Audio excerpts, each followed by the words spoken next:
மலையக மக்களும் தேசிய மக்கள் சக்தியின் மீது நம்பிக்கை வைத்து தான் அதிகமான வாக்குகளை அளித்திருந்தார்கள்.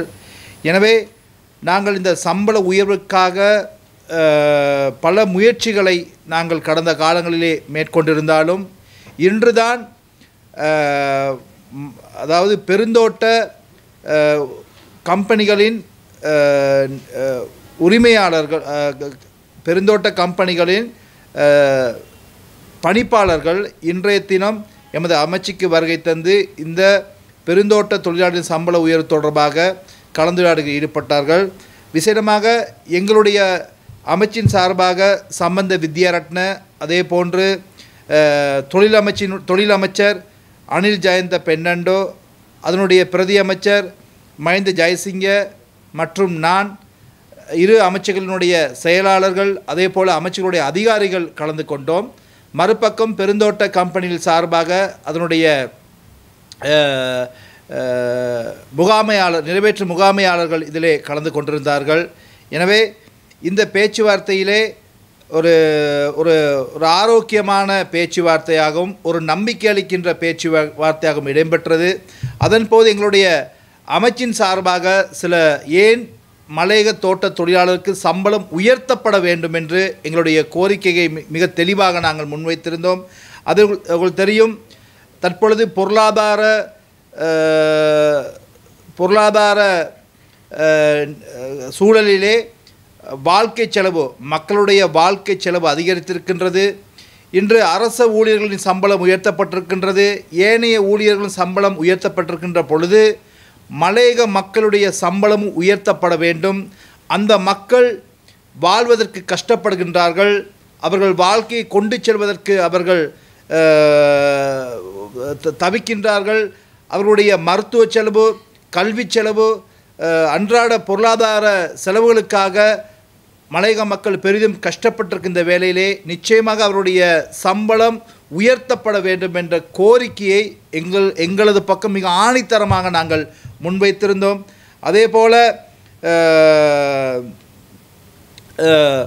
மலையக மக்கள் இன்று உங்களுக்கு தெரியும், ஒரு காலத்திலே 3,20,000 இருந்த மலையக தோட்ட தொழிலாளர்கள் இன்று 1,00,000 வரை அந்த தொழிலாளர்கள் குறைந்திருக்கிறார்கள். இதற்கு காரணம் என்ன?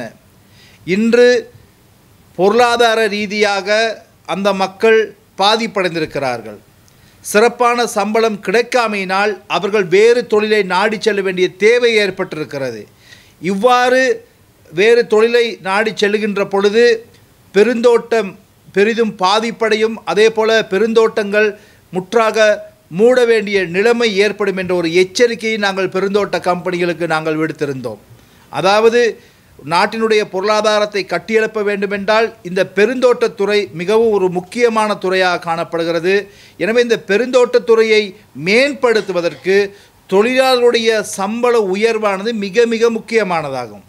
எனவே இந்த பெருந்தோட்ட தொழிலாளருக்கு சம்பளங்கள் உயர்த்தப்படுகின்ற பொழுதுதான் இந்த பெருந்தோட்டத்தினுடைய வளர்ச்சி இருக்கிறது என்பதை எங்களுடைய பக்கத்திலே நாம் அவர்களுக்கு எடுத்து கூறினோம்.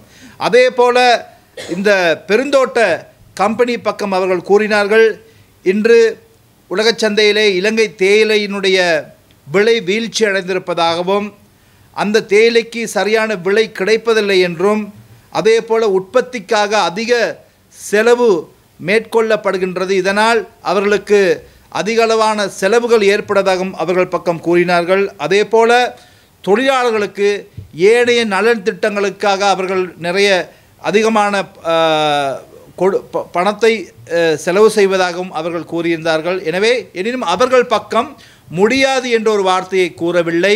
அவர்கள் பக்கத்திலே சம்பளம் உயர்த்துவதற்குள்ள தடையாக இருக்கும் காரணிகளைத்தான் அவர்கள் கூறியிருந்தார்கள். எனவே இரு பக்கமும் ஒரு சாதகமான கலந்துரையாடல் தான் நடைபெற்றது. எனவே எங்களுடைய பக்கம் நாங்கள் மிகவும் தெளிவாக கூறியிருக்கிறோம், நாங்கள் அரசாங்கம் என்ற அடிப்படையிலே மலையக தோட்ட தொழிலாளர்களுடைய பாதுகாக்க வேண்டிய தேவை எங்களுக்கு இருக்கிறது.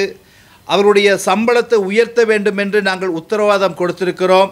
எனவே இந்த நாட்டிலே ஏனைய சமூகங்களுக்கு நிகராக மலையக சமூகம் வாழ வேண்டும் என்றால் அவர்களுடைய அடிப்படை சம்பளம் உயர்த்தப்படுவதிலே எந்த விதமான மாற்று கருத்தும் கிடையாது. எனவே அவர்கள் பெருந்தோட்ட கம்பெனிகள் சார்பிலே அவர்கள் 1 மாத காலத்தை அவர்கள் எங்களிடம் கேட்டார்கள். அந்த பெருந்தோட்ட கம்பெனிக்கு இடையில் ஒரு பேச்சுவார்த்தை நடாத்தி அவர்கள் ஒரு தீர்மானத்தை எடுத்து மீண்டும் ஒரு பேச்சுவார்த்தையை நடத்துவதற்கு அவர்கள் கோரியிருந்தார்கள். நாங்களும் அதற்கு இணக்கம் தெரிவித்தோம். எனவே மீண்டும் 1 மாதத்திலே நாங்கள் மீண்டும் அந்த பேச்சுவார்த்தையை நடாத்தி நிச்சயமாக நாங்கள் கூறியது போல, ஜனாதிபதி அவர்கள் கூறியது போல, தேசிய மக்கள் சக்தி தேர்தல் காலங்களில் கூறியது போல, எங்களுடைய ஹெட்டன் பிரகடனத்திலே கூறியது போல நிச்சயமாக தோட்ட தொழிலாளர்களுக்கு 1700 ரூபாய் சம்பளம் நிச்சயம் வழங்கப்படும் என்பதை இந்நேரத்தில் நான்